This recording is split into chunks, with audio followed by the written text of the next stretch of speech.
la vague verte qu'on évoque, moi, je ne suis pas certain qu'elle ait lieu, et elle est composée, à vrai dire, de deux choses profondément différentes. Il y a l'envie d'autre chose, dont parle Alexandra Schwarzbrod, incontestablement, mais celle-là, elle n'est pas verte. À vrai dire, elle est plutôt rouge, et même rouge assez vif, parce que derrière ces écologistes-là, bien souvent, ce sont des gens qui ont des programmes, notamment économiques, extrêmement durs, qui tendent vers la décroissance.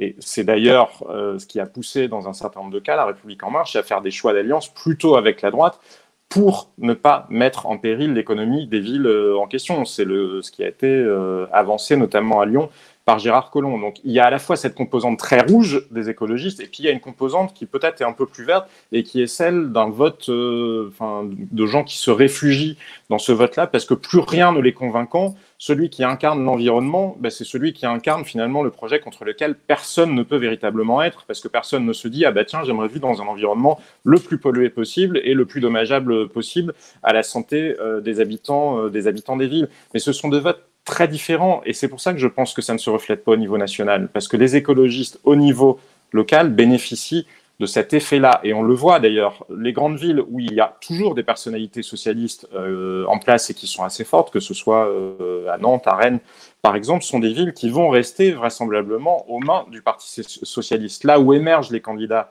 verts, ce sont dans les villes où il n'y a plus de figures socialistes. Et donc ça montre bien qu'ils sont une espèce de vote en quelque sorte refuge, de vote par défaut.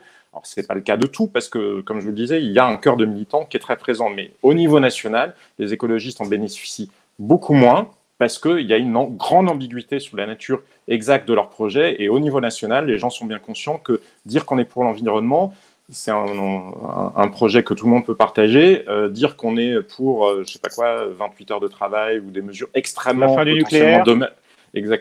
extrêmement potentiellement dommageables pour l'économie, c'est totalement autre chose. Alexandra Schwarzbrod, voulez-vous répondre? Oui, je voulais réagir. La nature de ce vote écolo.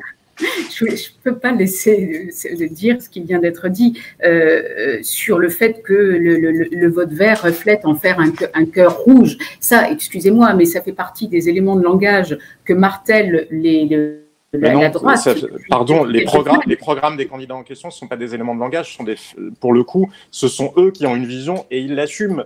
Donc après, vous avez le droit de considérer que c'est autre chose et que c'est un renouveau. Ça, c'est une question d'appréciation. Mais ça n'est pas de l'environnement en soi. C'est profondément rouge au sens, ce sont des visions très ancrées à gauche et même à la gauche de la gauche, que ce soit sur des questions sociétales ou sur des questions économiques. Mais vous ne pouvez pas nier qu'il y a une vraie envie d'agir au niveau local, au niveau au quotidien. C'est ce que je vous disais, il y a deux composantes, effectivement. Et donc, je pense que ça entre énormément en compte dans le vote vert, une envie de faire enfin bouger les choses. Et je pense que cette épidémie a mis encore plus ça en avant, le fait qu'on est parti dans une course folle et qu'il est temps de se poser et d'essayer de prendre les bonnes décisions qui pourront façonner un monde un peu plus vertueux dans les années à venir. Et ça, c'est le langage que portent quand même les écologistes.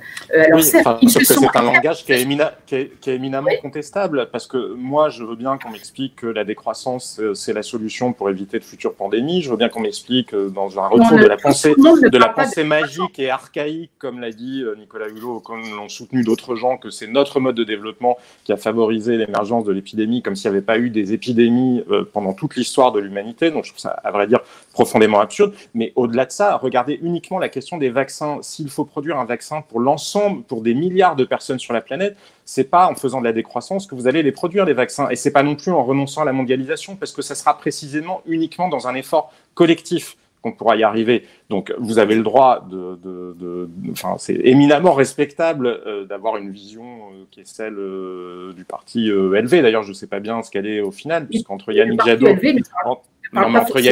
et Julien Bayou, la mondialisation. Extrêmement différent. Oui, mais c'est ce que je vous disais, il y a effectivement des gens assez différents au sein de LV, comme à vrai dire, un peu au sein de tous les partis.